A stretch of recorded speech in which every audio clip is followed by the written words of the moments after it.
묻습니다. 당신이 오늘 건강하게 일어나 주일 예배를 참석하셨다면 이번 주에 죽은 100만 명보다 더 축복받은 사람이다.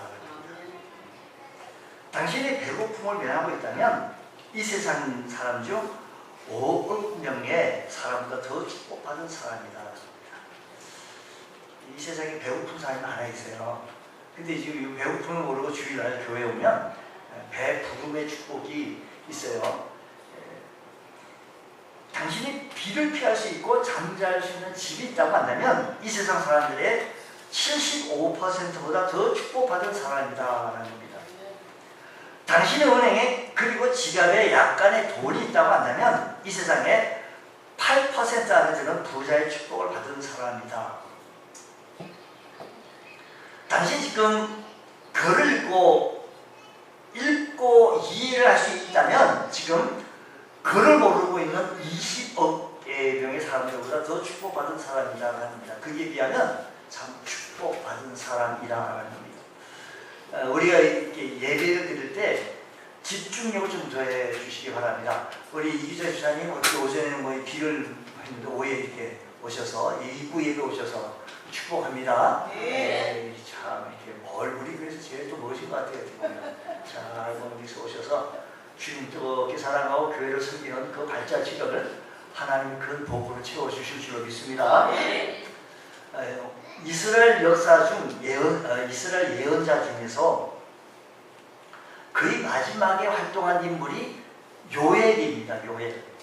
잘 안 들어본 인물이잖아요. 우리 같이 한번 해보겠습니다. 요엘.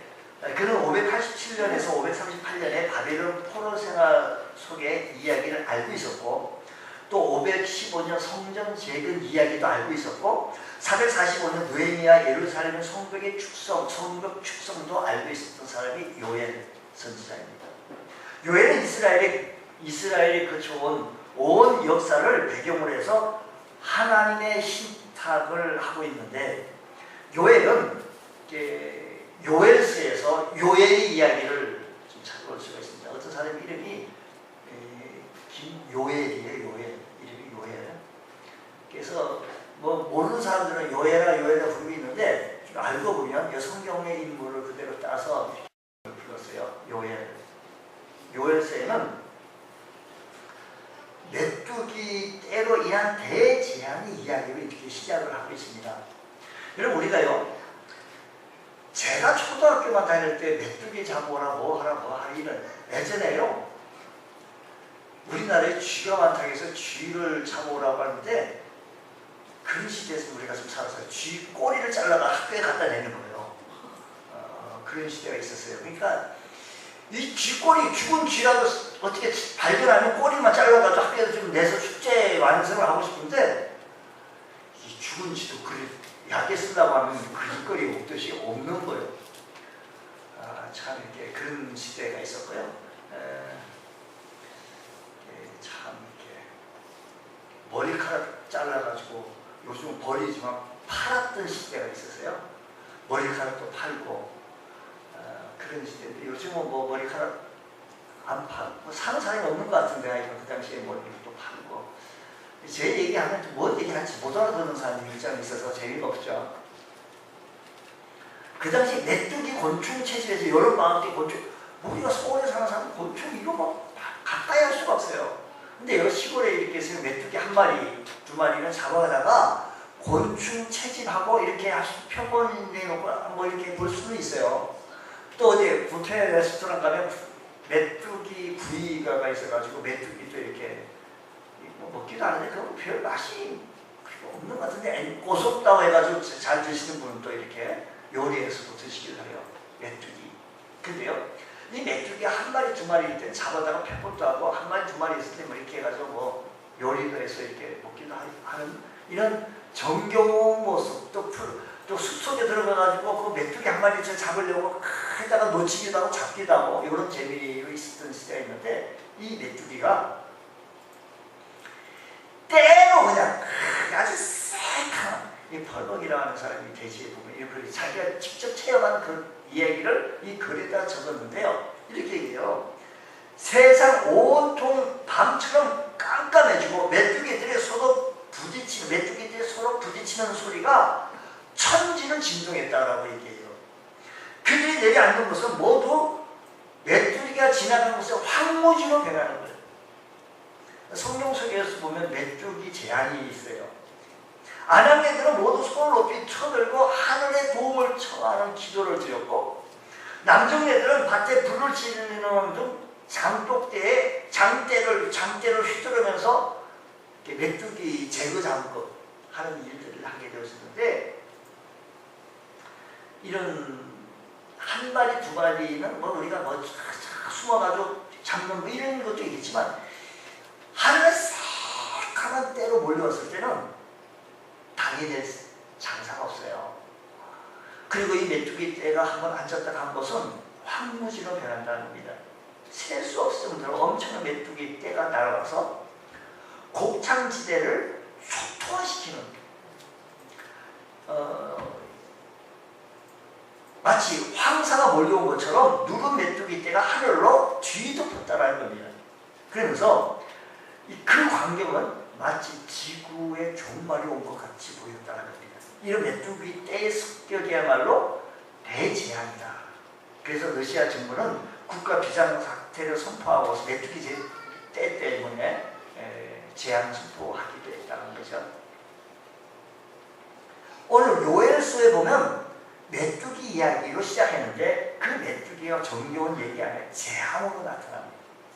마치 짙은 구름이 가득 몰려와 한낮인데도 불구하고 아주 가까운 밤처럼 하늘에 가득 메뚜기 떼가 날아왔다는 겁니다. 저들이 지나가는 곳마다 모든 것을 집어삼키는 거예요. 밭이 황폐해졌고 토지가 말랐고 모든 과실나무들은 시들어버렸고 백성들은 두려워하며 울부짖습니다. 이런 상황 가운데 요엘 이런 상황, 이 메뚜기 때의 재앙이 이스라엘 전역을 휩쓸고 있는 그때 요엘 선지자가 그 이스라엘 백성들에게 얘기한 이야기가 1장 14절입니다. 우리 한번 확인해 볼게요.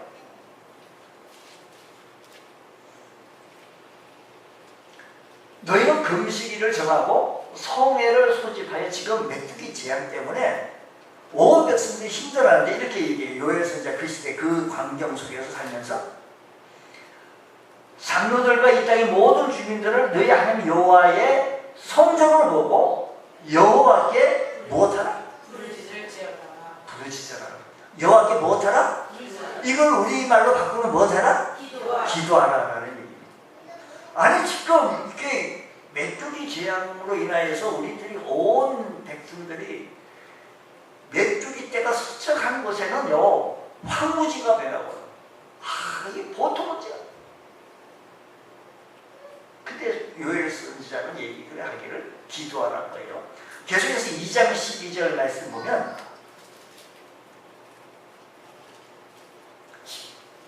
이렇게 얘기해요. 그 시대 상황 속, 우리 그 시대 배경을 좀 상황 속에서 계속해서 요엘 선지자가 이스라엘 백성들을 향하여 얘기를 하는데, 이 이야기를 남의 이야기처럼 듣지 말아야 돼요. 남의 자리 고약처럼요.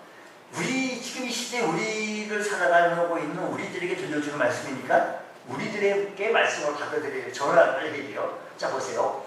여호와의 말씀에 너희는 이제라도 금식하고 울며 애통하고 마음을 다하여 내게로 돌아오라 라고 말합니다. 한마디로 요엘 선지자는 이스라엘 백성들에게 회개하고 하나님 앞으로 나와 기도하라고 하나님의 말씀을 선포합니다. 메뚜기 재앙을 당한 하나님의 백성에게 메뚜기 재앙의 숙습을 얘기하는 것이 아니라 회개하고 돌아와서 하나님께 기도하라고 선포합니다. 그런데 본문에는 이스라엘 백성들이 요엘 선지자의 말씀에 그 얘기를 듣고 반응했는지 안 했는지, 그래서 직접적인 얘기는 없어요. 직접적인 얘기는 없지만 그 후의 얘기를 2장 12절 이후의 말씀을 조금 더 읽어보면 이스라엘 백성들이 어떻게 했다라는 결과가 나오게 되었습니다.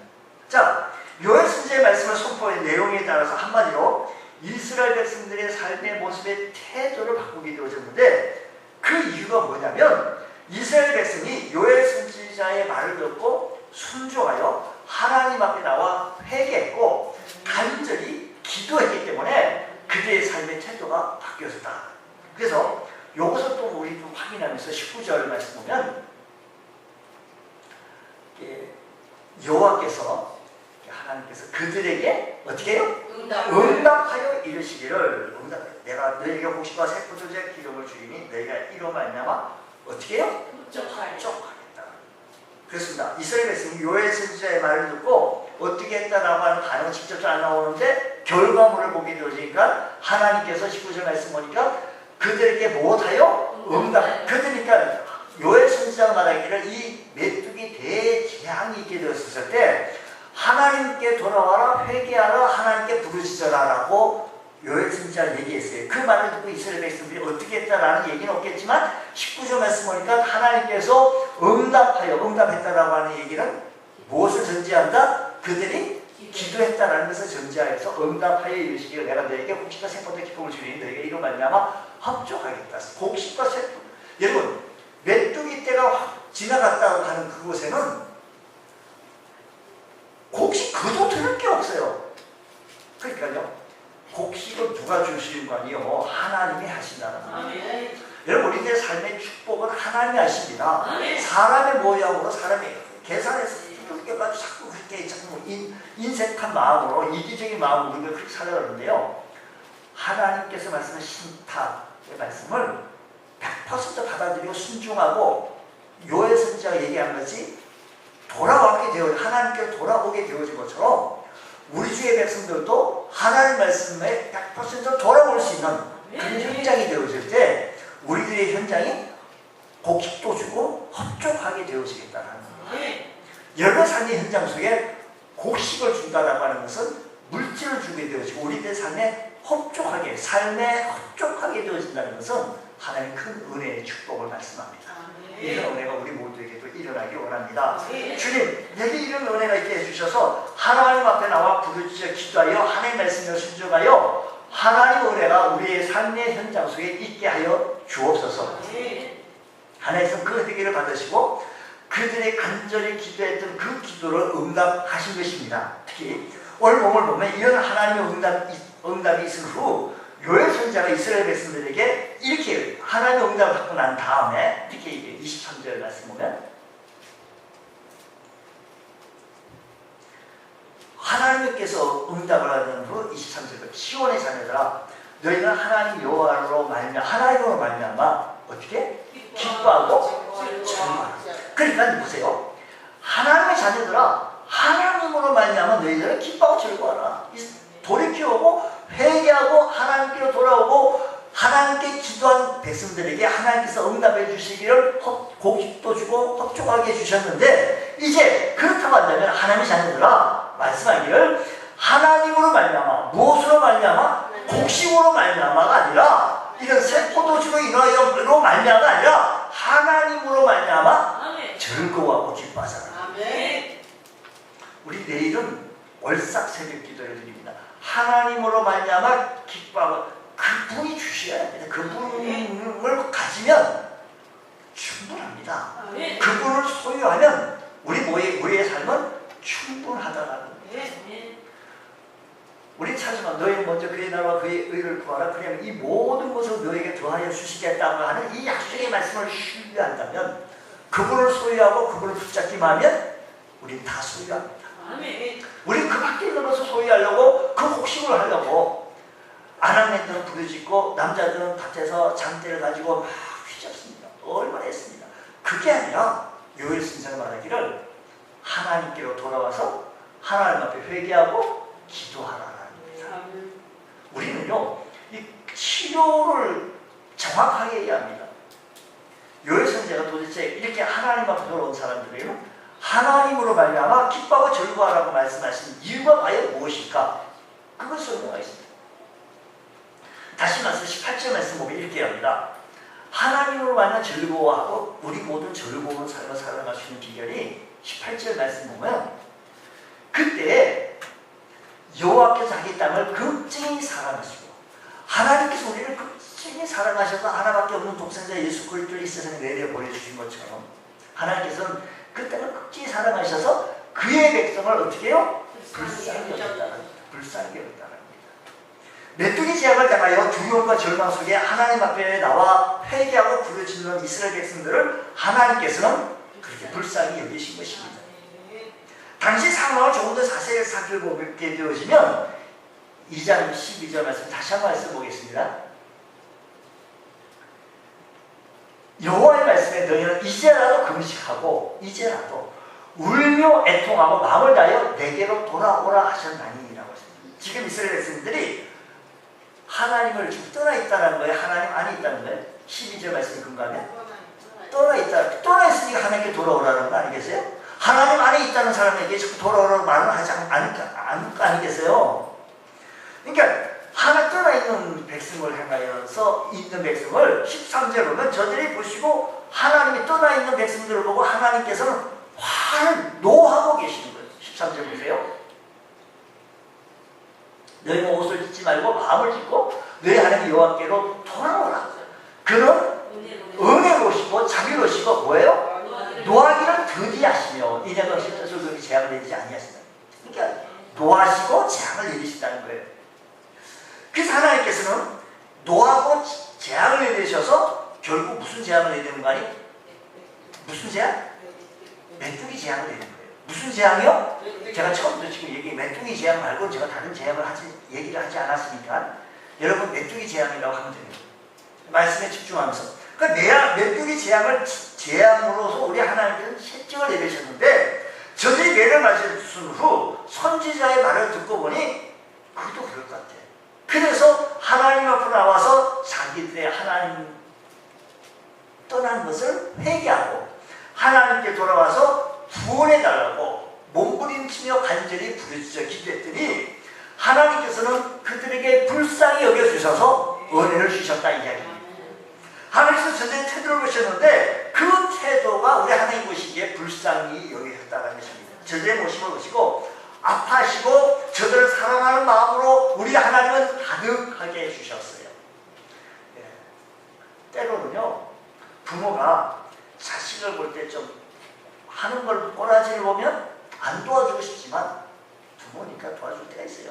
성경이 이렇게 말해요. 아버지가 자식을 긍휼히 여김같이 여호와께서는 자기를 경외하는 자를 긍휼히 여기신다. 이런 그가 우리의 체질하시며 우리가 단지 먼지뿐임을 기억하신다. 하나님이 우리를 볼 때 먼지라는 거예요. 옆 사람 보고 이렇게 얘기해요. 먼지시네요. 우리 뭐 대단한 것 같은데 사실 하나님 앞에 보니까요 우리 하나님 우리의 시편 얘기해 지금 시편 103편 14절 말씀 제가 읽었는데요. 우리의 체질을 아시고 우리가 단지 먼지뿐이라는 거예요. 부모는 못난 자식 때문에 때로는 실망도 많이 하지만 그 자식이 불쌍해서 눈물로 기도합니다. 부모는 죄짓고 교도소에 수감된 자식 때문에 화가 나고 사람들이 죄수라고 손가락질해도 부끄럽고 속도 상하지만 그 자식이 불쌍해서 눈물로 기도하는 것 마찬가지입니다. 하나님도 그러하시다는 것입니다. 우리를 자녀 삼으시기에 우리가 연약하고 부족함 때문에 때로는 우리가 하나님 앞에 실망스럽지만 우리 하나님께서 우리를 불쌍히 여기신다고 합니다. 우리가 하나님 앞에 죄를 범하고 하나님께 등을 돌려서 우리 하나님 때로는 화가 나시지만 우리가 회개하고 돌이킬 때 하나님께서 우리를 불쌍히 여기시기 때문에 그 하나님을 기뻐하고 즐거워하며 삶을 사시오. 이 말씀인 것입니다. 주님 오늘 우리 삶의 현장 속에서 우리가 하나님 앞에 나와 회개하고 하나님 앞으로 돌아와서 하나님 앞에 기도할 때 우리 하나님께서 우리를 긍휼히 여기시고 불쌍히 여기세요. 우리 말씀 우리들의 삶의 실천에서 내일 월삭 새벽기도에 한번 나오셔서 도전해 보십시오. 우리 할머니 어르신들도 한번 나오시면 돼요. 나오실 수 있어요. 우리가 하나님 앞에 눈물로 기도할 때 우리를 불쌍히 여겨주시고 하나님께서 우리에게 은혜를 더하여 주시는 하나님이신 줄 믿으시기 바랍니다. 그 하나님을 기뻐하고 즐거워하며 살아가시는 우리 모두가 되시길 바랍니다. 또 우리 하나님께서는 왜 하나님을 기뻐하고 즐거워하라고 하신가? 우리 하나님은요 기도에 응답하시는, 부르셔서 기도하면 응답하시는 하나님이기에 그분을 바라보며 기뻐하고 즐거워하라는 말씀입니다. 자, 19절 말씀 다시 보겠습니다. 여호와께서 그들에게 응답하여 이르시기를 라고 했습니다. 하나님께서는 응답하여 이르시기를 라고 했고, 20절 말씀 다시 보면 어떻게 응답한 내용이 있어요? 20절. 자, 내가 북쪽 군대를 너희에게서 멀리 떠나게 하여 메마르고 정박한 땅으로 쫓아내리니 그 앞에 부대는 동해로 그 뒤에 부대는 서해로 들어갈 것이라. 상한 냄새가 일어나고 악취가 오르니 이는 큰 일을 행하였음이라 하십니다 하고 했습니다. 여기 보세요. 하나님께서 이스라엘 백성들의 기도를 들으셨다는 거예요. 보세요. 하나님께서 그들에게 응답하여 이르시기를, 여호와께서 그들에게 응답하여 이르시기를 하면서 쭉 얘기하기를 20절의 결과 얘기했는데 뭐라고 얘기하는 거니? 그들을 그렇게 괴롭히고 있는 메뚜기 떼를 그 땅에서 몰아내 주실 것이고, 그리고 그들 때문에 피해 본 것을 그 피해 본 것 이상으로 회복시켜 주실 것이라고 약속하신 것이다 합니다. 이스라엘 백성들이 얼마나 놀랐겠습니까? 우리들의 보통 얘기에서는 잘 안 놀라지만 이 이스라엘 당사자들은 얼마나 놀랐겠습니까? 자기들이 기도했더니 하나님께서 들으셨다는 겁니다. 그럼 그 많은 때 메뚜기 떼가 갑자기 사라지기 시작한 것인데, 먼저는 20절 말씀 동쪽 바다로, 또 한쪽은 뭐예요? 서쪽 바다로 사라지고, 나머지 서쪽 바다 지중해 쪽으로 사라지니, 그리고 시간이 흐르자 이 말씀 보니까 밭과 과수원이 되서나고 촉촉한 소출을 얻게 되어오신다는 겁니다. 25절 말씀 보겠습니다. 25절 말씀 보면 내가 전에 너희에게 보낸 큰 군대 곧 메뚜기와 느치와 황충과 팥중이가 먹은 횟수대로 너희에게 갚아주리니. 보세요. 시간이 지나니까 이 메뚜기, 느치, 황충, 팥중이, 이들이 먹은 횟수대로 우리 하나님께 너에게 갚아주겠다라는 얘기. 여러분, 우리 하나님을 통해서 어떤 사람이 늘 주기적으로 나에게 이유도 없이 무슨 조건도 없이 나에게 한 100만 원씩 나에게 계속 송금해주면 그 사람을 향하여 볼 때 기쁨이 일어나고 즐거움이 안 일어나면 사람이 아니지. 그렇죠? 참 기뻐요. 즐거워요. 그 사람이 안 돼요. 자, 보세요. 하나님이 우리에게 은혜를 베풀어 주셔서 그들이 그때 손해본 것을 그대로 회복시켜 주시고 그때 손해본 걸 더 배로 갚아주신다고 한다면, 그런 하나님 보고도 기뻐하지 않고 그런 하나님 보고도 즐거워하지 아니한다면 사람이 아니지. 오늘 우리들의 삶의 현장 속에서 요엘 선지자가 말씀, 우리들이 지금 말씀, 이 그리스도의 상황 속에 말씀하는 것이지만 이 말씀이 하나님의 말씀이 되어서 우리들에게 들려주셨다라고 한다면, 너도 나도 하나님을 찬양하고 성전에서 밭에서 일하다가 찬양하고 과수원에서 과일에서 하나님을 찬양하는 것이 바른 사람의 모습이에요. 오늘 우리는 사람이면 그 하나님께서 나를 통하여 불쌍히 여겨주셔서 하나밖에 없는 독생자를 우리 구주 예수 그리스도 나에게 보내주셔서 그를 예수 믿고 구원받게 해주시고 하나님의 자녀가 되어주시고 또 감사하게 예수님의 이름으로 기도하면 그 기도의 모든 소리를 들어주시고 응답해 주시겠다라고 해요. 네가 손해보고 메뚜기 떼로 인하여 손해본 것을 우리 하나님께서는 갚아주시겠다고 회복시켜 주시겠다고 하셨으니 그 하나님을 생각할 때마다 우리가 기뻐하고 즐거워할 줄 아는 믿음의 본성도 다 되시기를 주의 이름으로 축원합니다. 기도하겠습니다. 하나님 아버지 감사합니다. 저희들에게 큰 은혜 베풀어 주셔서 성령으로 충만케 채워지게 해주셔서 하나님으로 즐거워하며 기뻐하고 감사할 수 있는 은총이 있게 하여 주시옵소서. 이사며 예수님 이름으로 기도드립니다. 아멘.